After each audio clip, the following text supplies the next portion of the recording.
여러분 반갑습니다. 무비 플러그입니다. 오늘은 아름다운 외모로 전 세계인들을 단번에 사로잡은 배우 엠마 왓슨의 작품 탑5를 준비해봤습니다. 해리포터 시리즈뿐만이 아닌 다양한 작품들을 통한 그녀의 연기력을 함께 감상해보도록 하죠.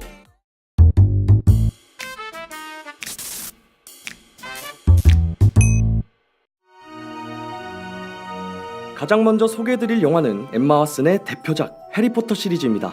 역사상 가장 사악한 마법사인 볼드모트의 야망으로 호그와트와 전 세계가 위험에 빠지게 되는데, 이를 막기 위해 해리 제임스 포터와 론 위즐리, 그리고 헤르미온느 진 그레인저를 비롯한 여러 마법사들의 화려하고 치열한 마법 싸움이 펼쳐지는 영국 작가 J.K. 롤링의 동명의 판타지 소설을 영화화한 대작입니다. 엠마 왓슨은 10살 때까지 교내 연극 등 다양한 작품에 출연하였고, 같은 해 해리포터와 마법사의 돌의 헤르미온느 역으로 대망의 첫 데뷔를 하여 세계적인 톱스타로 발돋움하게 되었죠.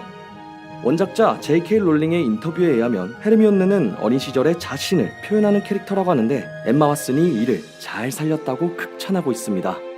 엠마 왓슨이 어렸을 적 인터뷰에서 해리나 론과 키스하는 장면에 대해 어떻게 생각하느냐는 질문을 받았었는데, 그녀는 당시 계약서에 그런 내용이 적혀있지 않았으므로 그럴 일은 없을 거라고 대답했지만 네, 그렇습니다. 또한 해리포터의 마지막 작품인 죽음의 성물 촬영 당시에는 근 10년간 유지해오던 긴 머리를 본인 스스로의 결정으로 인해 쇼컷으로 머리 스타일을 과감하게 바꾸는 열정을 보여주기도 했죠. 해리포터 시리즈는 2001년부터 2011년까지 대략 2년 주기로 이어져 왔으며, 제작비 1억 달러부터 많게는 2억 5천만 달러까지 사용하였고, 월드박스 오피스 2억 5천만, 최고액 3억 8천만 달러의 흥행을 일으켰습니다. 두 번째로 소개해드릴 작품은 하이틴 영화 월플라워입니다. 스티븐 스토키 감독 본인이 쓴 동명의 소설을 원작으로 엠마 왓슨과 함께 로건 레몬, 에즈라 밀러가 주연을 맡았죠. 말 못할 트라우마를 가지고 자신만의 세계에 갇혀있던 찰리는 고교 입학 후에도 친구들과 어울리지 못합니다. 그러던 중 남들의 시선을 신경 쓰지 않고 인생을 즐기는 샘과 패트릭 남매를 만나 인생의 새로운 전환점을 맞이하며 세상 밖으로 나올 준비를 하게 되죠. 찰리는 시간이 지날수록 샘을 사랑하며 행복한 나날을 보내게 됩니다. 하지만 다시금 과거에 흔들리고 방황하는 과정 속 세 사람의 성장해가는 모습을 그린 영화입니다. 월플라워는 파티에서 파트너 없이 벽에 붙어있는 사람을 뜻하는데요, 대부분의 하이틴 영화들처럼 파티나 열고 그저 짝사랑하는 사람과 이루어지지 않아서 속상해하고 그런 문제로 친구와 틀어지고 하는 가벼운 이야기보다는 조금 더 내면의 깊은 이야기들을 다루고 있죠. 스티븐 스토키 감독은 해리포터와 호녀랑자에서 엠마 왓슨의 우는 장면을 통해 월플라워의 주연 캐릭터인 샘의 모습을 보았고, 이에 캐스팅을 결정했다고 합니다. 또한 이 영화는 엠마 왓슨이 미국 악센트를 사용하는 첫 번째 영화입니다. 엠마 왓슨은 평소 영국 악센트를 사용하는데 직접 들어보시죠. Remember anything from that night? Could bathrooms here be more disgusting? Yeah. 엠마 왓슨의 해리포터 시리즈 이후 첫 주연작이며, 털털하고 자유분방한 성격의 캐릭터로 과감한 노출 연기를 선보여 관객들의 눈길을 사로잡았습니다. 특히 샘 역할로 훌륭한 연기를 보여주면서 단순히 해리포터 시리즈의 후광에만 있지 않고 새로운 면모를 보여준 작품입니다. 세 번째 영화는 알레한드로 아메나바르 감독의 스릴러 영화 리그레션입니다. 엠마 왓슨이 첫 성인 연기에 도전한 작품이죠. 어린 시절 교통사고로 엄마를 잃고 아빠 존과 함께 사는 안젤라는 어느 날 자신의 아빠를 성폭행 혐의로 고발하게 됩니다. 사건을 수사하기 위해 나선 브루스 캐너 형사가 존을 조사하게 되지만 그는 기억조차 하지 못하며 끝까지 이를 부인하죠. 심리학자인 레인즈의 도움을 받아 최면 요법까지 걸어보며 온갖 방법을 동원해보지만 수사를 진행할수록 안젤라와 존 서로의 진술이 거짓이 아님을 알게 되는데, 그렇다면 이 사건의 진짜 범인은 따로 있는 걸까요?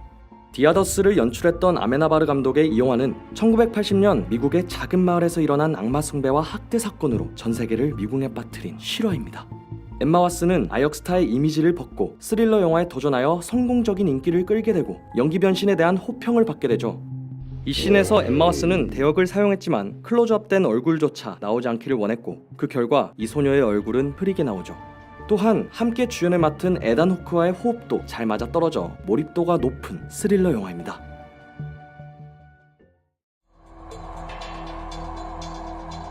플로리안 갈렌베르거가 감독한 충격적 실화를 바탕으로 제작한 영화 2016년 개봉 콜로니아입니다. 스튜어디스인 레나는 외국인 기자로 활동하는 남자친구 다니엘을 만나러 일을 마치고 그곳으로 향합니다. 하지만 그 다음날 칠레 시민들과 시위에 동참했다는 이유로 둘은 끌려가게 되는데 레나는 곧바로 풀려나고 다니엘은 어디론가 사라지게 되죠. 그를 찾기 위해 레나는 수소문 끝에 콜로니아란 곳에 있다는 것을 알게 됩니다.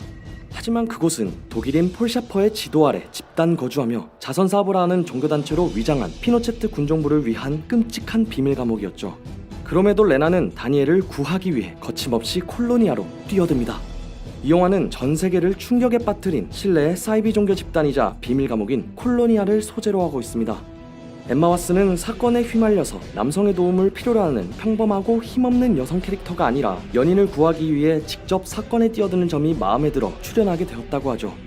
엠마 왓슨은 영화 촬영 약 3개월 전 영화의 실제 촬영지인 폴로니아 디그니다드 수용소를 사전 답사했고 자신의 배역을 연구할 정도의 열정을 보여줬습니다.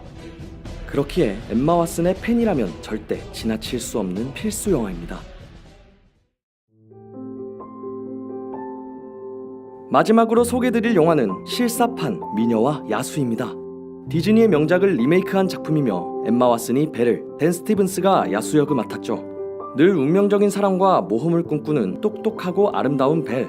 어느 날 행방불명된 아버지를 찾아 폐허가 된 성에 도착한 벨은 저주에 걸린 야수를 만나 아버지 대신 성에 갇혀있게 됩니다. 흉측한 야수에게서 도망치려던 벨은 위험한 상황에서 자신을 보호해준 그의 진심을 알게 되면서 차츰 마음을 열어가기 시작하고 그의 외면이 아닌 내면을 점점 알아가게 되죠. 벨이라는 캐릭터는 세계의 걸작으로 자리잡은 원작 애니메이션으로 이미 이미지가 굳혀진 상태였기 때문에 캐스팅에 대한 선입견으로 호불호가 생길 수 있다는 우려가 많았지만 엠마 왓슨으로 발표된 후 팬들은 완벽한 캐스팅이라는 극찬을 아끼지 않았죠. 심지어 2011년 인디펜던트 크리틱스가 선정한 세계에서 가장 아름다운 얼굴 100인에서 1위를 차지할 정도로 평소 빛나는 미모를 뽐내는 엠마 왓슨과 벨의 아름다운 이미지가 잘 맞아떨어졌습니다. 또한 실제로 엠마 왓슨은 UN 세계 친선 대사와 인권운동 등 사회적 약자를 위한 활동을 통해 넘치는 지성미와 진취적인 태도로 팬들의 사랑을 받고 있었는데 이는 디즈니 캐릭터 중 벨의 성격과도 잘 맞아떨어졌죠. 엠마 왓슨은 이 영화를 통해 MTV 무비 어워즈 역사상 최초의 젠더프리 최우수 연기상을 수상하였습니다. 영화 해리포터부터 미녀와 야수까지 엠마 왓슨의 다채로운 연기력이 담긴 영화들을 즐겁게 감상하셨나요? 작품의 선정 기준은 저희 무비플러그의 주관적 의견이기에 여러분들의 의견과는 다소 차이가 날 수도 있는 점 양해 부탁드립니다. 지금까지 시청해주신 모든 분들께 감사드립니다. 무비플러그였습니다.